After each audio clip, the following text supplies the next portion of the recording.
Hello, vinyl community.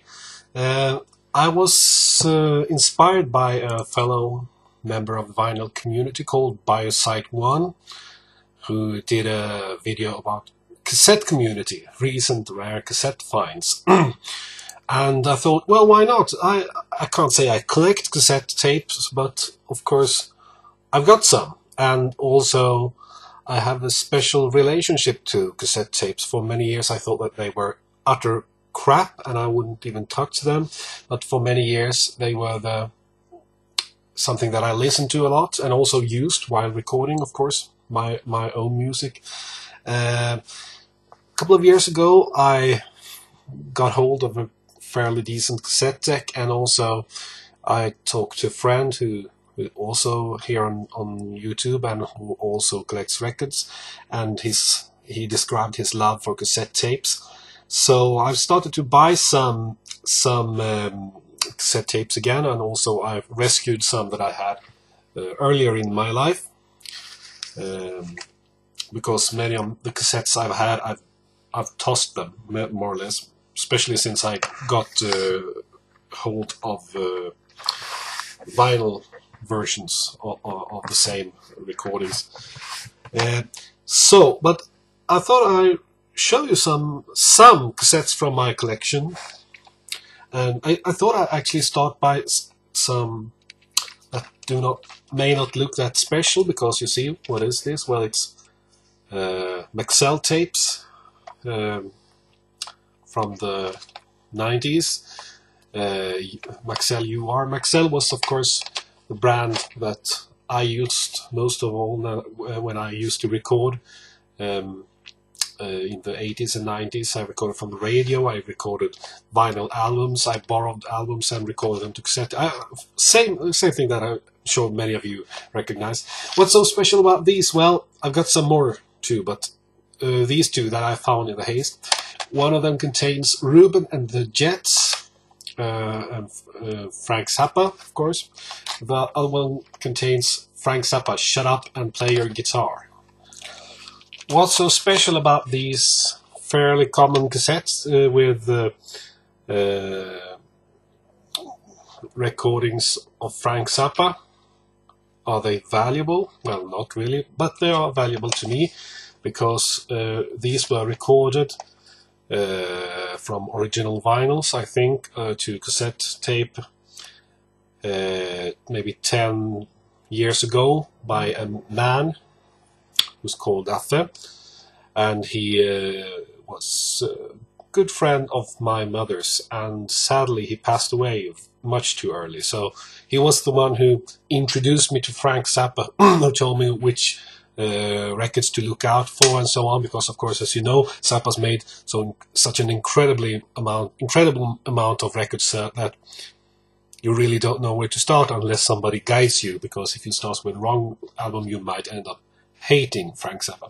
So these are cassettes that I've saved, although I've found many of these recordings on vinyl since then. Although I'm not really a Frank Zappa collector, but I've got some stuff of this. Okay, many of the cassette tapes that I've got I also got on CD, or sorry, on vinyl, mainly vinyl. Let's start with some Swedish recordings. Here we got tape on the YTF, very famous Swedish album, Folklore, by the singer-songwriters Bengtsson and Finn Zetterholm. What it is mainly a bunch of the old traditional and extremely dirty songs. This did sell incredibly well in the 1977 when it was issued, but maybe not the kind of record to put on when there are sensitive people around. Then we have got this one. See if we can make it focus well here. Yeah, Michael B. Tritov, Let's Boogie on CBS from 1976. Michael B. Tritov is, as many of you may know, the engineer, sound engineer, technician that worked with ABBA, and together with the members of ABBA created the ABBA sound. Also is great funny guy. He's made lots of novelty albums, and I like his sense of humor. It's so incredibly zany. And this is his first solo album, and his only solo album in English, and there are some incredibly good songs here, not just that it's silly or funny, and so it's really good songs with a very typical ABBA style, and many of the members of ABBA are actually playing on this record. So if you're collecting ABBA, this is something you should have in your collection. Okay, over to probably the most popular bard of the last 40 years or so, the Dutch-born Cornelis Vreeswijk. I've got most of his albums on LP. I haven't bothered buying anything that was released after or issued after his death, because after his death in 1987 so much have been issued. But I've got two cassette tapes also. This is När gnistor 2 and Halvböj Blues och andra ballader on Philips. It's from 1978. White tape with green text. One thing I thought about these cassettes, it's very hard to know what is a first pressing, or you can't even say pressing when it's cassette tapes. First issue. I mean, let's say you find the Beatles' Let It Be on a cassette. How would you know that it's a cassette that was issued at the same time as the original LP? Or how do you know that it's not something that was issued much later? Like variations in what the sleeves looks like, and what the cassette, if there was a label on it, which colors and so on. I mean, you can find how much information about vinyl records, about different ways of seeing whether an album is first pressing, the different kinds of labels that were used during the years. But when it comes to cassette tapes, it's very, very hard, because that kind of information isn't really available anywhere. Well, I haven't found any, and I've been searching. Yeah, I digress slightly, but let's have a look at another Cornelis record, Spring mot Ulla Spring. Cornelis sjunger Bellman, who sings songs by the Swedish 18th century bard and songwriter Carl Michael Bellman. Also Philips, a bit earlier, on 1971. This has a white cassette, or greyish white, with a black label with silver printing. And this cassette has a different picture on the front if you compare it to the LP. The LP has another picture. This picture, I think, is on the back sleeve of the LP, if I remember correctly. Right, let's continue. I've got some Elvis to show you, but I think we'll wait with that a bit. Here we have Count Basie, the Atomic Mr. Basie on Sonnet Grand Prix Roulette. This is a cassette issue from probably early 70s. It was issued on the Sonnet's budget label Grand Prix. White cassette with a white label with black printing. I've got this on LP as well, one of the first jazz albums I actually heard or bought. Then, when we talk about original issues, this is one of the records or cassettes that I would like to know whether it is an original issue. It's Johnny Cash at Folsom Prison from 1968. Looks like that. The spine looks like this. If you can get it to focus correctly, yeah. Like this. And the tape is white or grayish white, off-white maybe, with the orange label with black printing.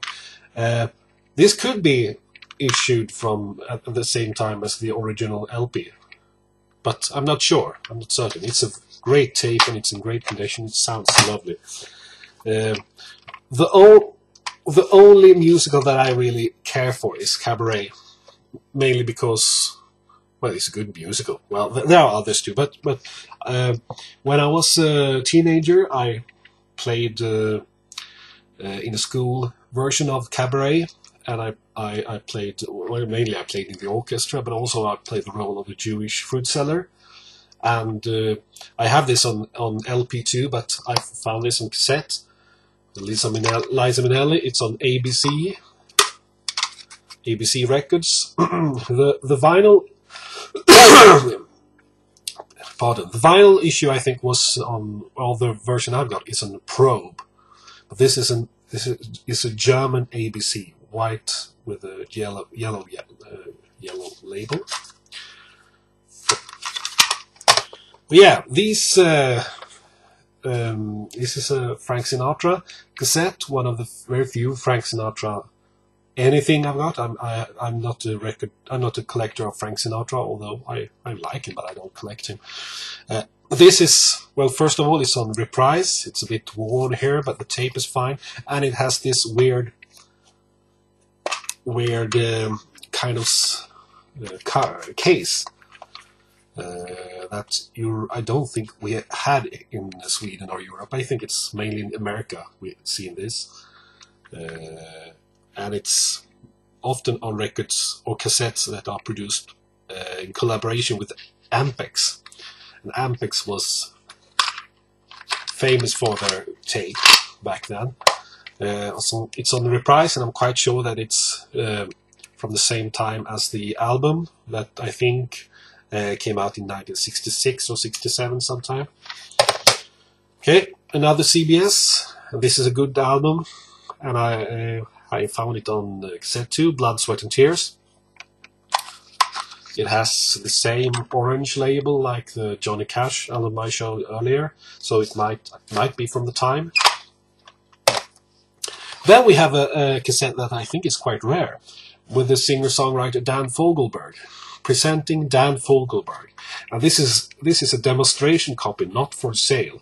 It's a compilation of different songs from his albums, and I haven't seen this mentioned anywhere on the internet before.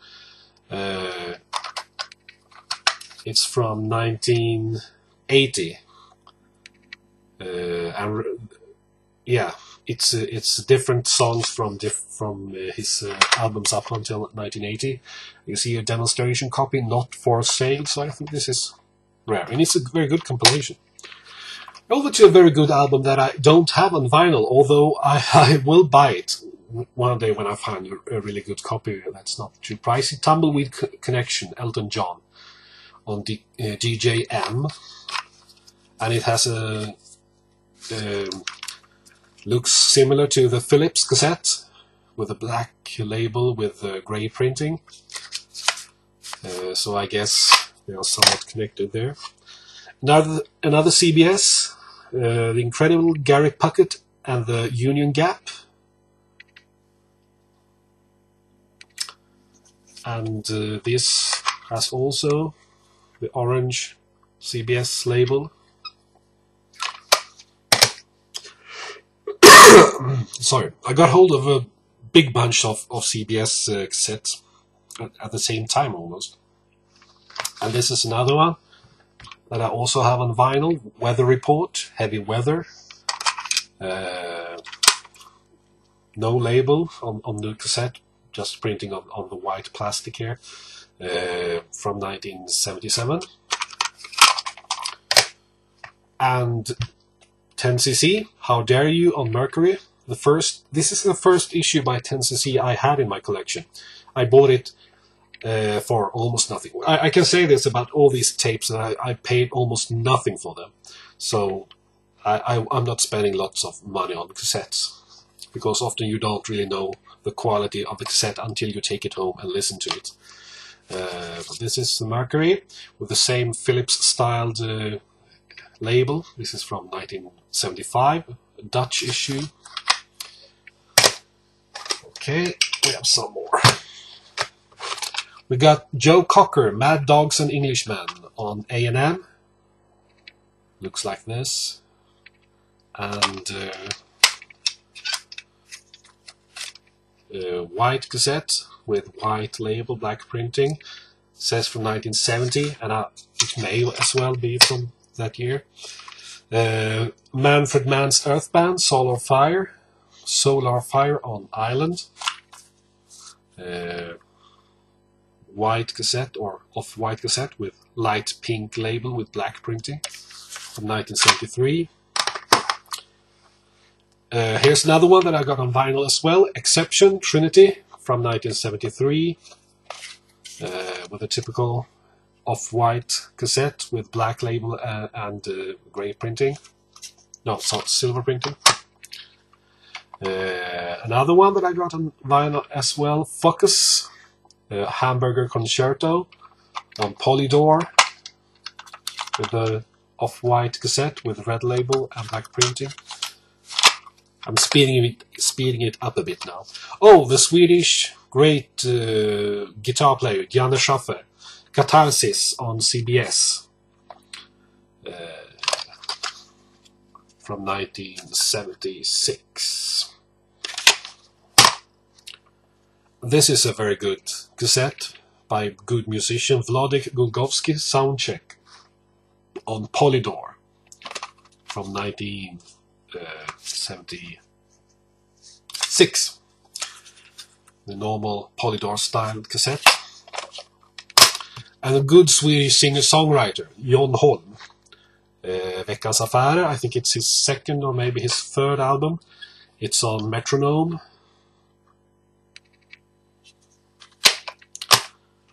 And here is another CBS, Al Stewart, Zero She Flies.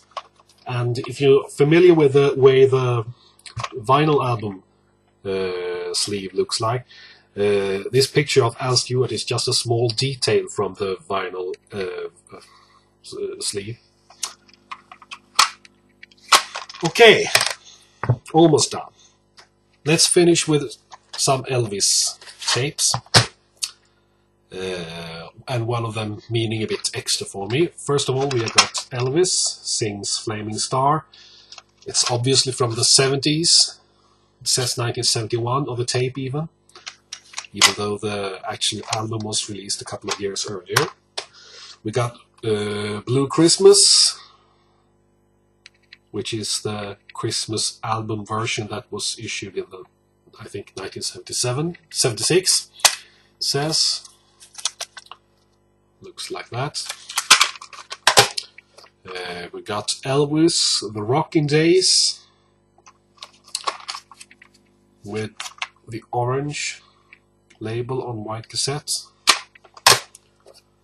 We got Elvis TV Special from 1968. I'm not sure if this cassette is from the same year. Many of these Elvis cassettes are actually Italian. I don't know why. It says on many of them, made in Italy. Oh yeah, Moody Blue, which is of course the last album that was released before Elvis passed away in 1977. Looks like that.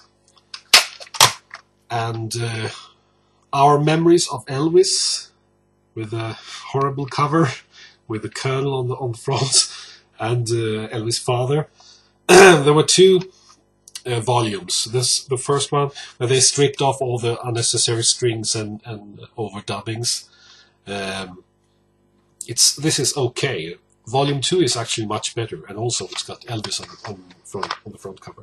And then finally, the Elvis cassette that means most to me. It's this. Seamos amigos. Let's be friends. It's a Spanish issue of the Let's Be Friends album from 1970. This cassette is from 1979. And what's so special about this? Well, looks like this. Well, it's very simple. I was given this cassette maybe in 1980, 1981, many years ago, over 30 years ago. I was just a little kid. And I was given it by my grandparents who were in Spain and saw this in a store and bought it for me. So, of course, they are both gone now. My grandfather passed away in 1996 and my grandmother 2 years ago. no, 1 year, 1.5 years, in December 2010. So this cassette means quite a lot to me. It's still in great condition. I often listen to it, even though I've got all these Elvis albums on vinyl as well. But for some reason, this has become my favorite among the Camden issues of Elvis from the 1970s. Well, for some reason, it's quite obvious because of this connection. So,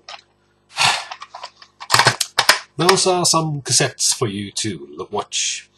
And yeah, that's it. Bye-bye.